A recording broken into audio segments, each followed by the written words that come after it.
voiture.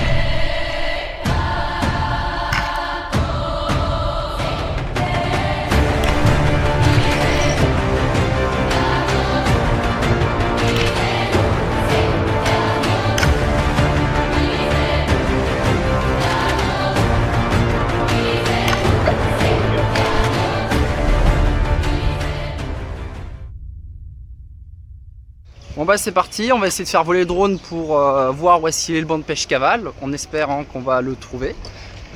On est avec Yessine à Saint-Gilles, banc de pêche cavale, qu'est-ce qu'on dit? Ça dit prédateur, donc il y aura certainement du thon. C'est vraiment le bordel dans la voiture, hein. Heureusement qu'il y a de la place là, ici, pour mettre un grand thon jaune là, de 300 kg, peut-être un jour. Allez, dépêche-toi. Toujours le dernier là. À partir. Mais quel plaisir de repartir faire une session chasse avec mon ami Yessine, mais cette fois-ci au port de Saint-Gilles. La mer est belle, on est chaud et motivé pour faire une belle session. En attendant que je me mette à l'eau, je vais vous faire une petite présentation du spot car il le mérite largement. On connaît Saint-Gilles pour ses palmiers, pour ses retrouvailles entre amis et le sport qu'on y pratique tout le temps. Surtout la pêche traditionnelle, la plongée en bouteille, le surf que tout le monde aime aussi. Mais aussi et surtout Saint-Gilles pour ses magnifiques fonds marins et un récif riche et diversifié. Mais nous, aujourd'hui, on s'intéresse à la sortie du port. On va retrouver notre banc de pêche cavale et plein d'autres poissons. Alors je vous souhaite la bienvenue à Saint-Gilles.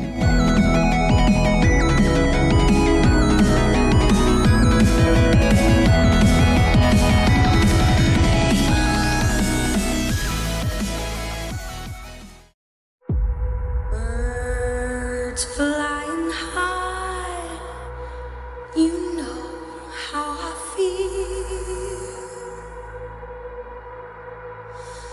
Sun in the sky, you know how I feel.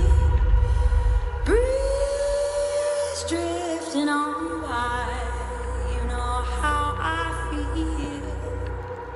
It's a new dawn, it's a new day, it's a new life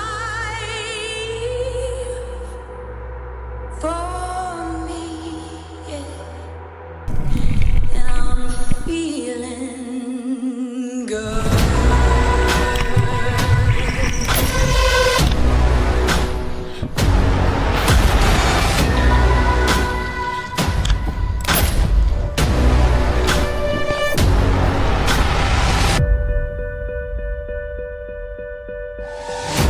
Fish in the sea, you know how I feel.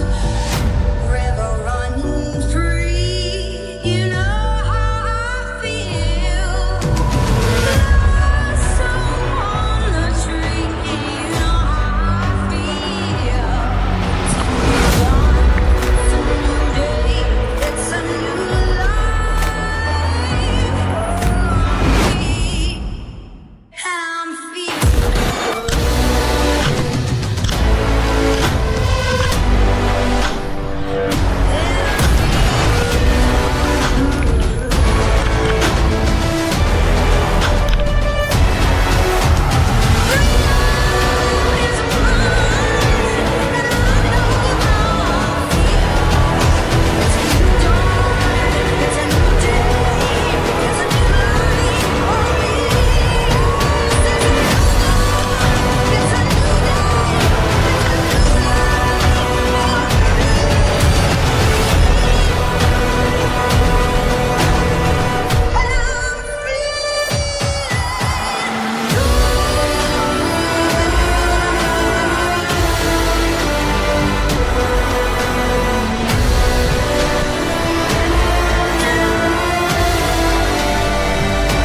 C'est parti, on se retrouve directement dans l'eau.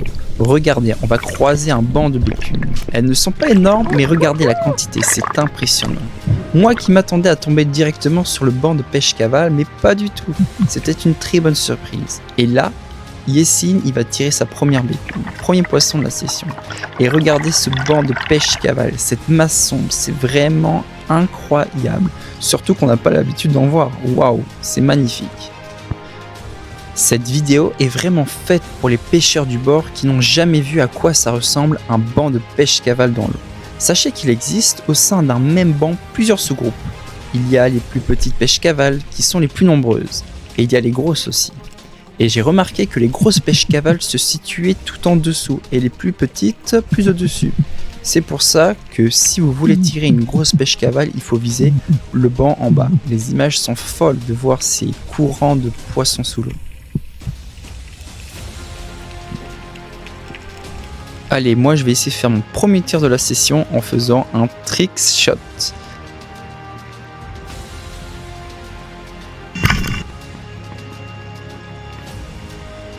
T'as vu 3-6 avec le fusil et je l'ai tiré. Bon là je pensais que j'en allais avoir plusieurs d'un coup. Je me suis dit si je tire dans un banc aussi dense que ça, je pourrais peut-être avoir 10-15 pêches cavales sur le même tir. Mais non, c'est beaucoup plus compliqué que ça. La stratégie reste quand même d'essayer de viser le plus gros, et par la suite, si tu as de la chance, il y en a d'autres qui sont derrière. Et la pêche cavale, vraiment, c'est un excellent poisson à frire. Moi, personnellement, je les mange car j'aime beaucoup ça. D'ailleurs, là, j'ai réussi à en avoir 3, je suis vraiment super content.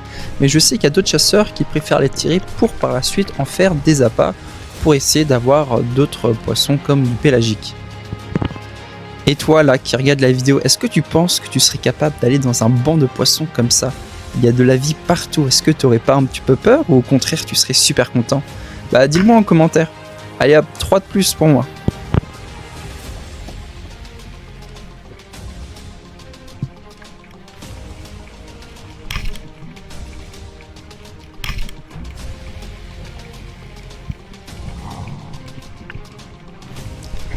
Là, vous voyez, je suis dans un nouveau banc. Et là, les pêches cavales sont beaucoup plus petites, mais beaucoup plus nombreuses. Celles-là, elles ne se tirent pas du tout, voilà, parce qu'elles sont trop petites. Juste, on blesserait l'animal. Mais je me suis mis en bas. Limite, la lumière ne passe pas. Je suis dans l'obscurité la plus totale. Et c'est vraiment sympa, juste pour l'image et l'expérience, d'aller là-dedans.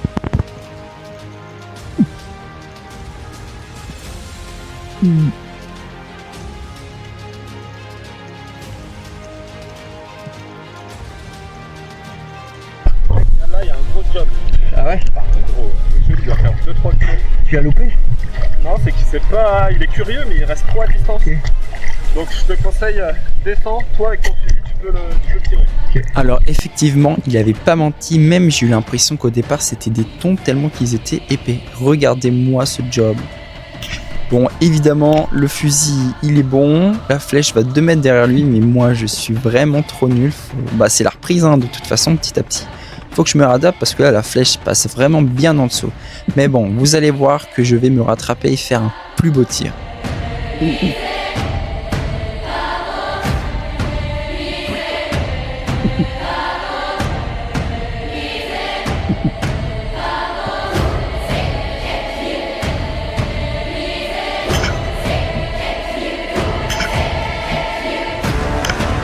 Bon, déjà là je l'ai touché, j'ai fait un tir à 5-6 mètres, il était quand même assez loin. Mais bon, je me rapproche. Tout à l'heure je l'ai loupé, là je l'ai touché, cette fois-ci la 3e c'est la bonne. Regardez, et en plus ils étaient pas tout seuls, ils devaient avoir 5-6 jobs entre 1 et 3 kilos, donc c'est des bonnes tailles pour des jobs. Après voilà, je vous rappelle que les jobs sont juvéniles jusqu'à environ 2,2 kilos. Donc voilà, essayez de tirer vraiment les plus gros.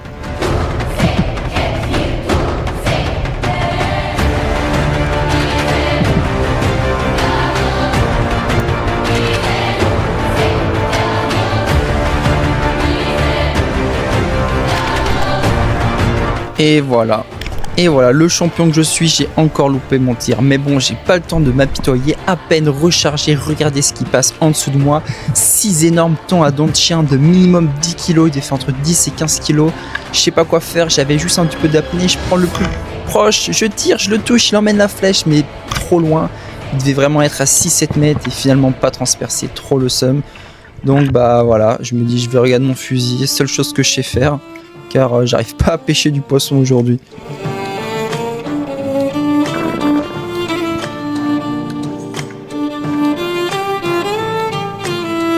Allez hop, on ne change pas les bonnes habitudes, on continue à rater. Et là, juste après que ces gros thons sont passés, ça, il y a des plus petits thons qui arrivent parce qu'il commençait à faire un petit peu plus nuit. Le soleil se couchait petit à petit, mais là, ces thons-là, ils étaient vraiment trop petits. Ils devaient faire voilà, 1,5 kg, 2 kg. Ça méritait pas de les tirer. Hein. Franchement, clairement, je vous le dis, les thons sont juvéniles jusqu'à 6 kg. Donc voilà, vaut mieux les éviter, attendre qu'ils grossissent et on les retrouvera peut-être l'année prochaine.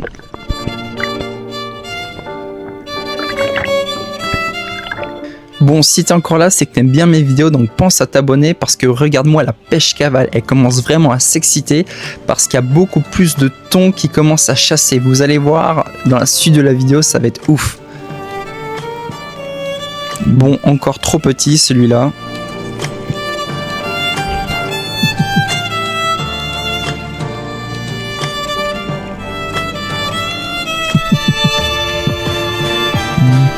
Mais bon, allez les amis, moi je crois au karma, j'espère que vous croyez en moi aussi. La roue tourne un moment, hein, forcément, si j'essaye d'éviter les petits, bah il y a peut-être les gros qui vont revenir.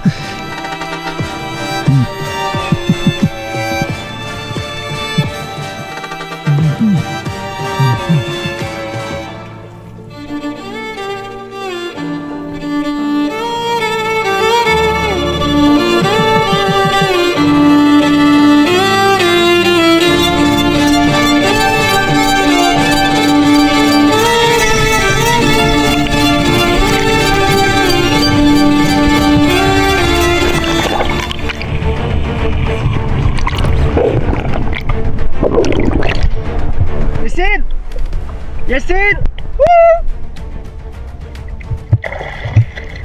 j'ai tiré un thon, il a fait un départ. Ah ouais, Fallait le doubler.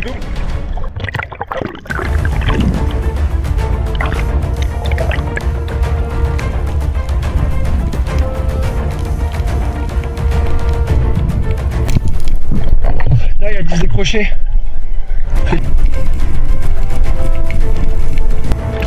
Et là les amis, juste après avoir loupé mon premier thon, regardez-moi ça, je tire un deuxième thon, j'ai même pas le temps d'allumer la caméra car il était genre à 2 mètres à la surface. Ici, double-le. Double-le. C'était bien tiré, j'avais trop peur qu'il se décroche, j'avais envie de le doubler parce que vu la session que j'ai fait avant, il fallait que j'ai ce poisson à tout prix.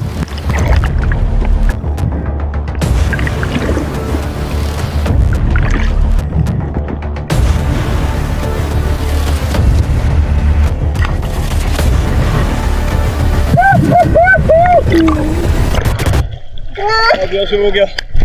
Magnifique. Je t'ai tiré depuis la surface. Depuis la surface? Ouais. Magnifique. Ouais. Ah, bien joué.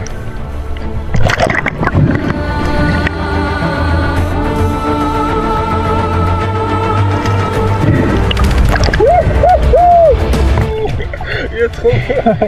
Il va faire 4 kilos. Il y en avait deux autres, je crois. C'est vrai? Deux, plus Ouais, petits, ils sont en bord. plus petits, mais deux autres. Ok, ah bah, ça tombe bien donc. Vas-y, bah retire ils ta. sont là.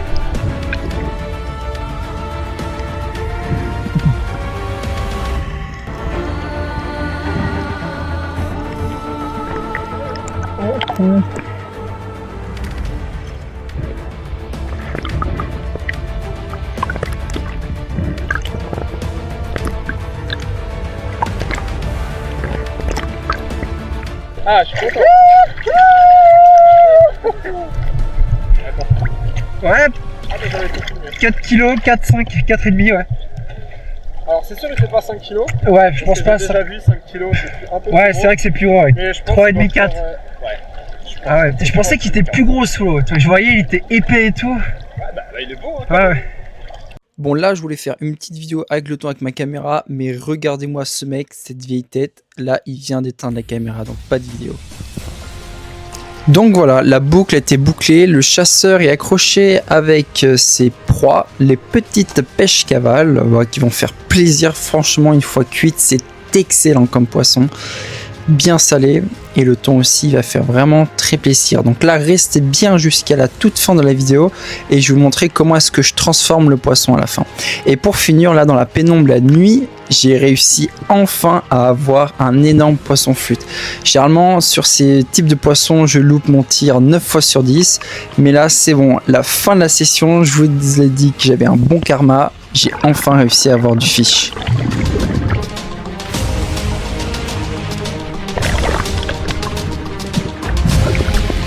T'as vu le poisson flûte que j'ai tiré? Regarde, il est énorme. Ouais, je l'ai vu, je me suis dit, je vais pas le louper. Il est dur. Ah.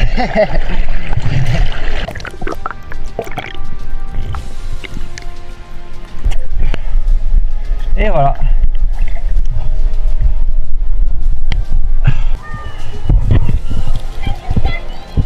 Yes. Ton chien, pêche cavale et un gros flûte.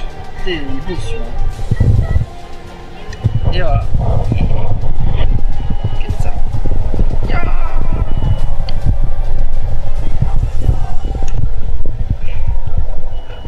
Putain, elle est lourde, j'ai plus de force. Ça déborde du sac. Leclerc, hein, un gros sac. Allez. Il y a du poisson.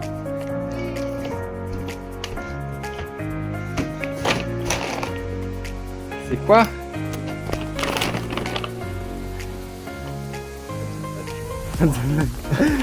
Et du thon. Et un gros thon. Je vous l'avais dit que j'avais ramené du thon. Ah là là, putain, c'est dingue. Waouh, il est énorme. Et ouais, hein, c'est le plus gros que j'ai pêché. Ouais. Tiens, regardez, là c'est le poisson trompette. Et je suis pas sûr, mais je crois qu'il a de la pêche cavale dans le ventre. Alors on va l'ouvrir, on va regarder ça. Finalement, ça ne sera pas ce que j'ai pensé. Ah non, c'est ses muscles. J'en profite, poisson flûte on ne mangera pas ce soir parce qu'on a du thon, de la pêche cavale en plus pour demain. Du coup bah là je vais directement lever les filets. Bah, comme ça on pourra le mettre au frais ou au congélateur pour une prochaine fois. Et ce qui est bien avec le poisson flûte, c'est qu'il y a vraiment une grosse arête au milieu. Et après il y a vraiment deux filets, hop on enlève comme ça, c'est vraiment... Et finalement avec ce filet on aura fait un curry poisson avec la tête des pêches cavales, on aura enlevé la tête et rajouté les filets dans la sauce. Et voilà, et après le filet du flûte, bah, on a de beaux filets. Et comme vous pouvez le voir, bah, en fait après bah, il reste que l'arête, la colonne centrale. Voilà. Bon à la case là on a un chat, il s'appelle Puma, il fait peur, il griffe tout le monde. On va voir qui c'est qui va gagner, ton nom de chien ou Puma? Allez, 1-0 pour le poisson. Alors le thon à dents de chien a tout d'un prédateur né. Corps fusiforme en torpille, caudale en croissant taillé pour la vitesse, nageoire repliable pour foncer sans traîner. Son nom vient de ses canines coniques et recourbées uniques chez les thons qui lui permet de saisir et transpercer ses proies plutôt que de les aspirer. Après la pêche cavale, bah, je les mets au frais. Je pense qu'on va les faire frire pour demain midi. Comme ma belle-mère, justement, elle m'en a commandé, elle a dit ouais, j'ai envie de la pêche cavale parce que ça fait longtemps qu'elle n'avait pas mangé. Et là, ce soir, on va faire le thon. Donc, je vais bientôt découper le thon. On va manger ça avec des pommes de terre et de la sauce crème fraîche, ail gingembre. Voilà, que le beau-père y fait. J'espère que ça va être bon et je pense que là, on va manger que la moitié du thon. Comme voilà, il a une bonne taille. Et après, l'autre moitié, peut-être de moins soir. Et pour lever les filets d'un thon, on commence par une incision derrière les ouïes, jusqu'à la colonne vertébrale, puis on fait glisser la lame le long de l'arête dorsale, de la tête vers la queue, en gardant le couteau bien à plat contre les os. Le geste doit être continu et fluide sans à-coups pour détacher le filet en une seule pièce et éviter de laisser trop de chair sur l'arête. Bon, ça faisait longtemps que j'avais pas levé de filet, du coup ça m'a pris un petit peu plus de temps que prévu, mais voilà, ils sont levés. Maintenant je vais enlever la peau et les arêtes. Aujourd'hui je les fais cuire en mi-cuit, mais vous n'hésitez pas à me partager vos recettes, comme ça la prochaine fois je pourrai éventuellement les tester en vidéo.